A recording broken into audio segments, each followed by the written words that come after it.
검사든 판사든 제일 문제 삼는 부분이 잘못한 게 없는데 왜 잘못했다고 했냐. 뭐가 미안한지 모르겠지만 남자는 일단 미안하다고 합니다. 그러니까 여자가 오빠 뭐가 미안한데 이러잖아요. 맞아요. 왜 나왔겠어요? 그러니까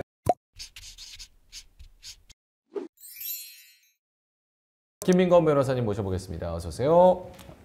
성범죄 무고 녹음이라는 게 나를 방어해줄 거의 유일한 수단이다. 관계 끝나고 헤어지고 나서도 좋은 관계를 유지하는 게 중요한데 사실은 여기서 조금 포인트가 네. 다들 술 먹고 관계를 갖고 헤어져서 집에 갈 때까지는 연락을 잘 해요. 문제는 그 다음날 아침, 그리고 더 문제는 그 다음날 낮입니다.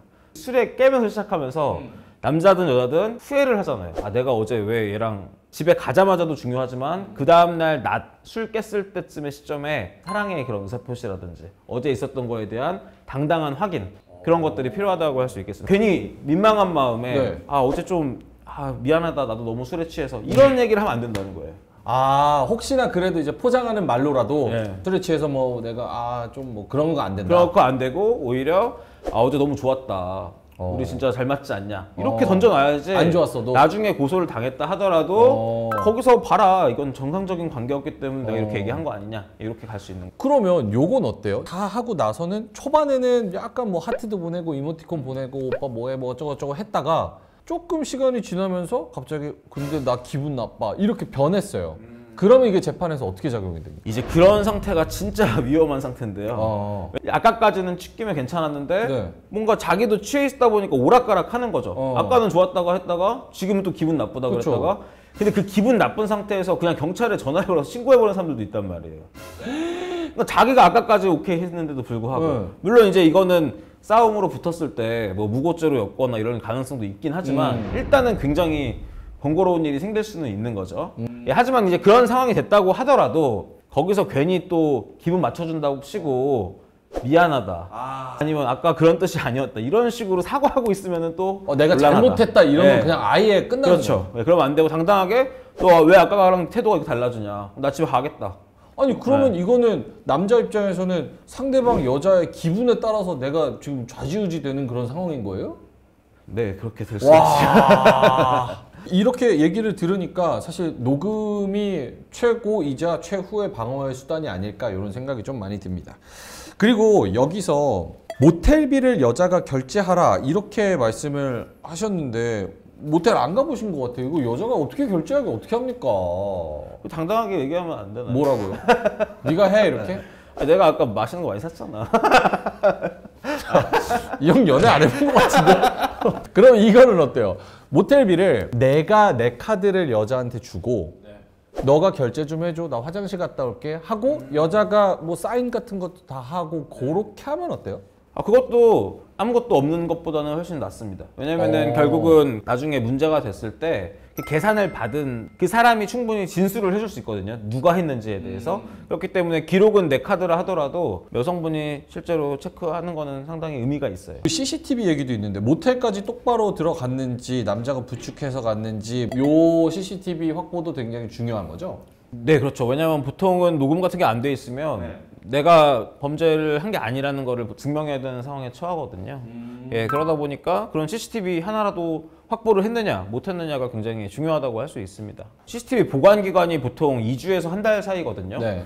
그래서 그 기간이 지나면 뭐 어떻게 해도 되살릴 수 없는 경우가 많기 때문에 그런 부분들은 좀 약점이 될 수 있고 그 기간 내에 모텔에 찾아가서 부탁을 한다 하더라도 개인정보보호법이니 이런 핑계를 대면서 거의 안 내주세요. 그런 부분들이 자신이 없을 때에도 빨리 변호사 선임해서 아무래도 변호사가 요청을 하면은 자료를 바로 줄 수는 없어도 지워지지 않게는 해주겠다 그러면 그런 정도는 얘기를 해주시는 경우가 많거든요. 그렇기 때문에 이게 뭐 손 놓고 있으시면 안 되고 항상 발 빠르게 움직이셔야 됩니다. 뭔가 낌새가 이상하다 싶으면 예. 지금 말한 여러 가지 그것들을 좀 확보를 해야 되는. 네, 그렇습니다. 예. 기간을 말씀을 해주셨는데 CCTV도 뭐 그런 삭제되는 그런 기간도 있는데 상대방이 기분 나쁘다고 얘기하는 데 대한 기간은 없습니까? 예를 들어서 내가 만났는데 두세 달 뒤에 어느 날 여자가 그날 내가 기분 나빴던 것 같은데 이렇게 해버리면 실제로 그게 고소가 됩니까? 뭐 이런 범죄들은 친고죄도 아니고 해서 네. 기간은 거의 공소시효 정도에 해당한다고 보시면 돼요. 그래서 몇 년, 뭐 10년 이렇게 지나도 기본적으로 할 수 있다고 보시면 되고 2달 정도 지나서 CCTV는 다 없어졌다. 그렇죠. 내가 할 수 있는 건 아무것도 없다. 근데 이제 비교적 명확할 거 아니에요. 2달 전이면 그렇죠. 여성분 입장에서는. 그렇죠. 그럼 결국은 기억 대 기억의 싸움이 되는데 그럴 경우에 굉장히 빠져나가기 어려워집니다. 그럼 녹음은 무조건 예. 일단은 만약에 했으면 갖고 있어야겠네요. 그렇죠. 그리고 뭐 카톡 같은 둘 사이의 관계를 보여줄 수 있는 대화 내역이나 이런 거 특히 이제 가볍게 만나시는 분들은 대화방 나가고 그러잖아요. 근데 그렇게 하실 게 아니라 기본적으로는 다 그거 남겨놔야 되는 겁니다. 아, 그럼 대화방도 내가 이 사람이랑 그때 만났던 그 분위기 예. 그리고 나눴던 그런 온도 뭐 이런 그쵸. 것들이 예. 텍스트로 남아 있으니까 그런 게 나와 있으면 좋죠. 이렇게 여러 가지 증거나 상황이나 디테일하게 좀 말씀을 해주시니까 의뢰자 입장에서는 굉장히 든든할 것 같습니다. PD가 주는 원고 그대로 읽는 거거든요. 예. 조금 이상한 게 녹음 대신 촬영하는 건 어떤가 이런 이상한 대본을 예. 이건 절대 안 되는 거죠. 아니 당연히 안 되죠. 이거는 네. 뭐 내가 범죄자로 확실하게 가는 지름길이고 촬영은 절대 안 되고요. 네. 아까 말씀 주셨지만 뭐 마지막으로 절대 사과하지 말라. 상대방이 진짜 기분 나쁘고 따고 막 울고불고 갑자기 막 돌변해서 막 그러면 일단은 달래려고 미안하다고 또 습관적으로 또 나올 수도 있잖아요. 관성적으로. 그런 경우도 사과하면 안 돼요? 안 하는 게 좋습니다. 이게 실제로 네. 남자 여자 서로 증거 아무것도 없고 여자가 녹음한 녹음 파일만 나왔던 사례가 있었는데 네. 거기서 결국은 남성이 달래고 사과하고 하는 음성이 녹음이 됐어요. 근데 이게 수사 받을 때부터 재판 받을 때까지 검사든 판사든 계속 궁금해하고 제일 문제 삼는 부분이 잘못한 게 없는데 왜 잘못했다고 했냐. 와. 아, 내가 호감이 있었던 여자고 네. 처음엔 아니라고도 해보고 네. 이렇게도 얘기해보고 했는데 이번에는 한번 사과도 해본 거다. 네. 근데 그것만 딱 녹음해서 낸 거다. 뭐가 미안한지 모르겠지만 남자는 일단 미안하다고 합니다. 그러니까 여자가 오빠 뭐가 미안한데 이러잖아요. 맞아요. 그럼 왜 나왔겠어요? 그러니까. 근데 그게 이제 집요하게 네. 발목을 계속 잡는다. 맞습니다. 자리를 박차고 그냥 나가셔야 돼. 당당하게 그냥. 와. 내가 왜 남자네. 나가야 돼. 그냥. 와. 우는데 이게 법적으로 문제가 될 수 있으니까 쎄하고 뭔가 이상할 때 절대 미안해도 미안하다고 하면 안 된다. 그런 거는 상황이 정상화돼서 이제 좀 뭔가 안전하다. 얘 제정신으로 돌아왔다. 이럴 때 충분히 사과해도 되잖아요.